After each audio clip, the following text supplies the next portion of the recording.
नसरीन अपने दोस्त से कह रही थी, तुम एक बार मेरे देवर से करवा कर तो देखो, तुम सब कुछ भूल जाओगे, अपने शौहर को भी भूल जाओगी। नसरीन की दोस्त ने कहा, ऐसा तुम्हारे देवर में क्या खास है जो तुम उसके इतने ज्यादा गीत गा रही हो?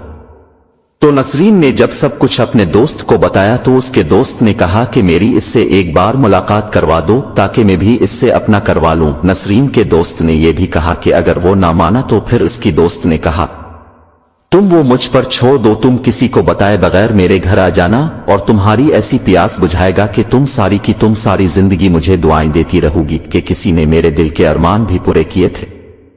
नसरीन की दोस्त इसकी सारी बात सुनकर घर चली गई थी, लेकिन इसे रात को नींद नहीं आ रही थी। वो हर वक्त यही सोच रही थी कि कब नसरीन मुझे कॉल करे और मैं कब उसके देवर के पास चली जाऊं और अपना काम करवाऊं, क्योंकि इसका शौहर उसके साथ इतना ज्यादा अच्छा रवैया नहीं रखता था और न ही इतना ज्यादा अच्छा सलूक रखता था। इसी वजह से वो हफ्ते में सिर्फ 1-2 बार ही इसके साथ टूर्नामेंट खेला करता था। वो बिल्कुल जवान थी और उसकी उम्र तकरीबन अभी 19 साल हो चुकी थी, जबकि इसकी शौहर की उम्र 25 साल थी। वो फिर भी परेशान रहती थी कि उसकी ख्वाहिशात पूरी नहीं हो रही। इसी वजह से इसने नसरीन को अपनी परेशानी बताई तो नसरीन ने कहा कि मैं कुछ करती हूं, क्योंकि मेरा देवर जिसकी उम्र तकरीबन अभी 21 साल है वो अभी यूनिवर्सिटी में पढ़ता है। क्योंकि मेरा शौहर तो तुम्हें पता है न कि परदेश में जाकर काम करता है और इतने साल कैसे गुजारा कर सकती हूं, इसलिए मजबूरी में अपना काम देवर से करवाना पड़ता है।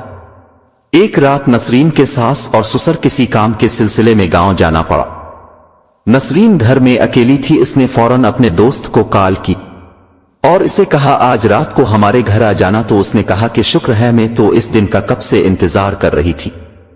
जब नसरीन की दोस्त रात को इसके घर पहुंची तो सब कुछ देखकर हैरान हो गई थी कि जिसके देवर के बारे में नसरीन बात कर रही थी वो तो पहले ही इसके साथ चक्कर चला चुकी थी। नसरीन का देवर उसकी दोस्त को देख रहा था और दिल ही दिल में सोच रहा था, इसके बारे में मेरी भाभी बात कर रही थी और ये इतनी घटिया और नीच औरत है, मैं उसको देखना भी नहीं चाहता। नसरीन की दोस्त ने उसे बताया तो उसने कहा कि अच्छा तो बात यह है। फिर नसरीन ने अपने देवर को समझाया और इसे कहा कि ये बेचारी बहुत ही ज्यादा परेशानी में है, इसका काम करो। फिर उसके बाद देवर ने अब दोनों से कहा कि तैयारी करो, मैं आधे घंटे में आता हूं। फिर वो आधे घंटे में आया और इतनी देर में हम दोनों तैयारी करके बैठी थी। इसके बाद इसने हमसे कहा कि मैं तुम दोनों के लिए ये जूस लाया हूं, पियो और मजे करो, फिर मैं आता हूं। फिर बाहर चला गया। फिर कुछ देर बाद आया।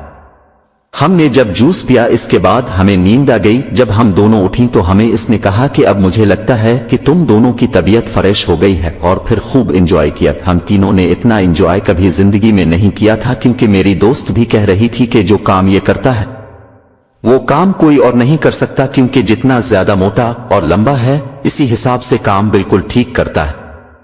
इसलिए मैं हफ्ते में 1 बार आया करूंगी।